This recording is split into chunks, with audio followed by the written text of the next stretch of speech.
Hey guys, welcome back to Gearhead's Garage. This is a 2007 Pontiac Solstice GXP, and well, it's got a blown head gasket now. But we're not here to talk about that right now. This is the turbocharged one, not the supercharged one. I got you. They didn't make a supercharged one. But if you're like me and you've been dealing with fading plastic because of the age, or you own a Jeep, or you own one of those Chevy Avalanches where all the plastic's turning white, this video is going to be for you.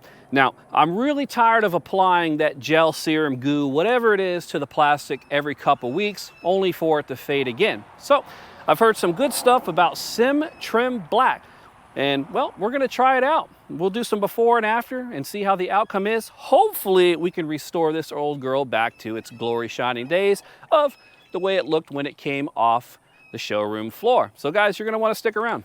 All right guys, so let's talk a little bit about what we're using because I don't really know what it is. I've never used it before, so I'm gonna be learning along the way just like you. What I do know is it's almost like a paint slash oil slash, I don't know, rubber coating. Not really too sure.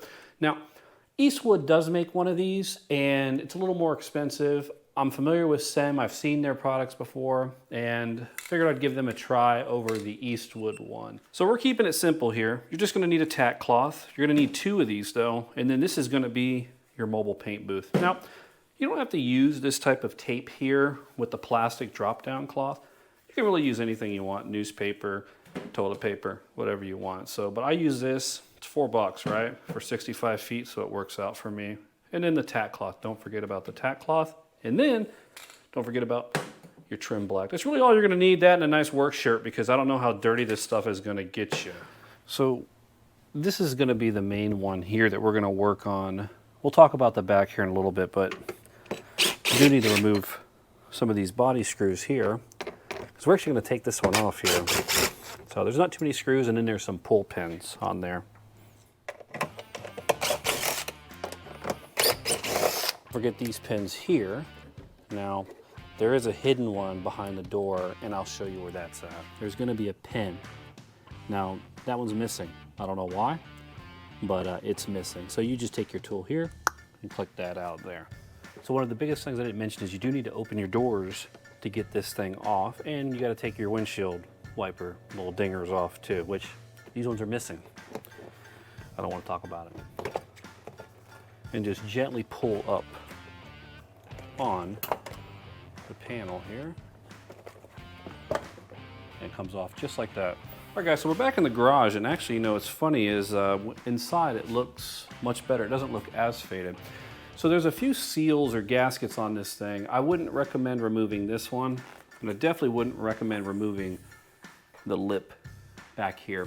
Just gonna tape over it. For this front one here that runs along right by the motor, you can just pull this one off, just like that, and then we'll put it back on a little later once we get everything situated. And then once you've done that, right here where the windshield wiper arm comes through, pop that little plug out there, and then if you have 2, some people only have 1, pull on that other one, pull out that little donut there, don't lose them, and then, yeah, that should work.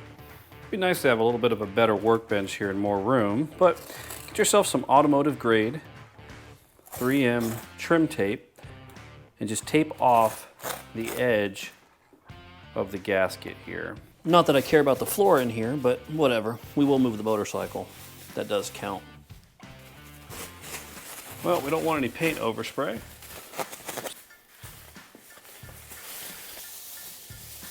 So we got our little area set up here. We got the top brim taped off.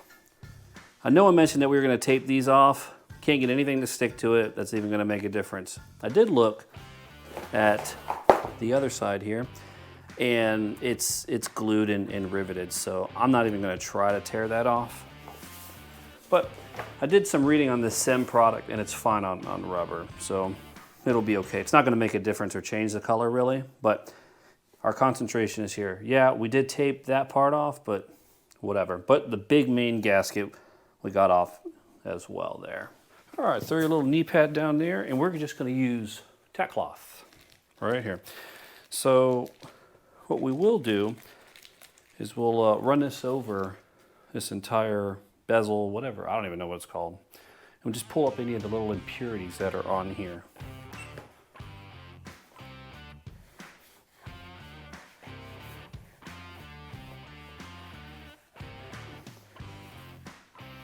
and just get it all the way around. We're not looking for big stuff. This is just the leftovers, and you can still see that even though we cleaned it, there's still some stuff on it here.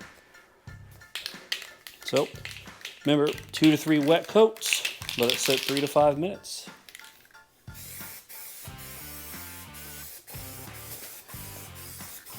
Just like that. Now, it does say 2 to 3 wet coats, who knows? Well, yeah, look at that, we got some on the concrete, who cares? So, that's our first tack coat there. We're gonna let it sit just for a little bit. All right, and here's after about 4 minutes. So, it actually looks pretty good. Almost looks new, and that's just one coat there. So, take a peek at that. All right, guys, so let's check out. It's been drying for a little bit, and wow, look at that. It actually looks like new plastic. It has that little bit of oily feel to it, but nothing on your fingers.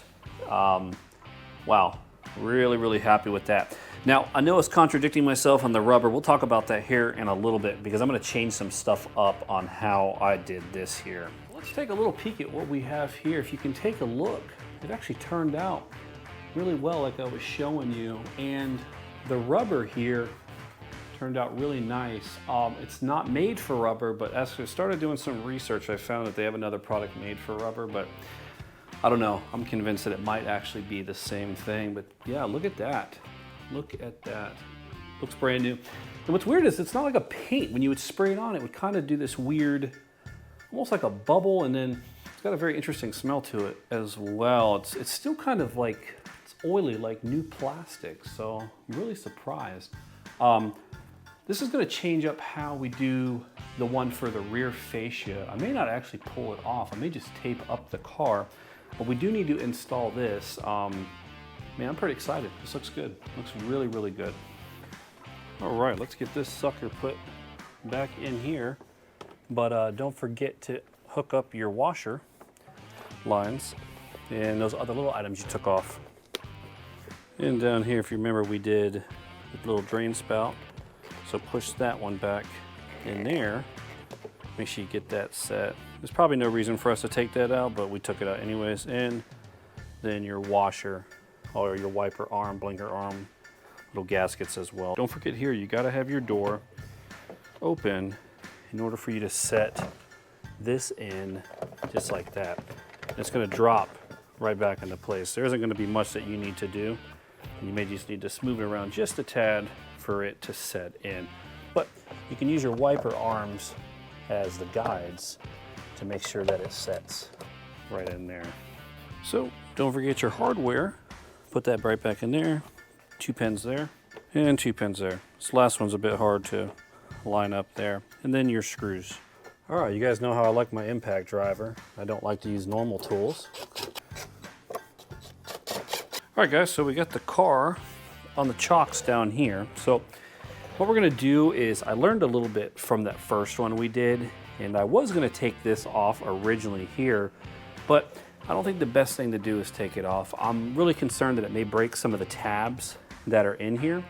So we're just gonna do a really nice tape job here over the exhaust tips there, and we're gonna shoot it on the car. So let's get it over to the paint booth. I'm just gonna use the same plastic that we used earlier that we did on the floor, and this is like automotive grade painter's plastic, so it's really good for trimming out. And we'll just apply this to the rear end here, and then we'll drape the plastic over the rest of the car. All right guys, so if you look at what I'm doing here, I'm just running the edge of where the plastic meets the paint, but then where I'm putting the tape is right on the divot. Now, if you're not doing this on a Pontiac, it may be a little bit easier, just depending on what kind of plastic you're working with here. But you wanna make sure that you have no overspray. You can take your fingernail and jam it in here, but there's one thing that you have to remember about doing this job here is your outcome is only gonna be as good as your tape job. If your tape job shit, paint job's gonna look like shit. All right, just finesse the plastic up just a little bit to get it around corners where you're gonna be working. Up over the car, nice and tight. See how that stuff sticks on there? It's great stuff. So first coat is just gonna be your tack coat, right? But a nice wet tack coat.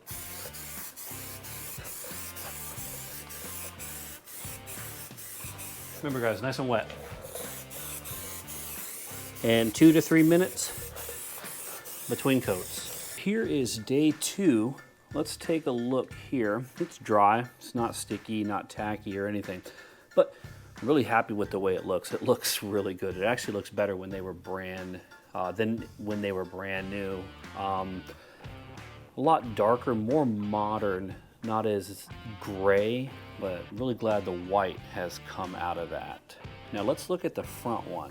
So here's the windshield one here we did as well, and this one looks absolutely amazing as well. You can see the gasket's aging a bit, but it's all about the plastic there. When you go to remove the plastic, be really careful. I don't know how this stuff set, so I don't know if it actually stuck to the tape or the plastic. So we're gonna find out. And do this just nice and slow. Looks like we did get a little bit on the car here. I'm gonna show you how to fix that with a clay bar in our next video there when we go to clay the entire car. But that seems to be the only one that I actually found there. Everything else looks absolutely great. All right, I gotta see the underhood one now too. Wow, look at that.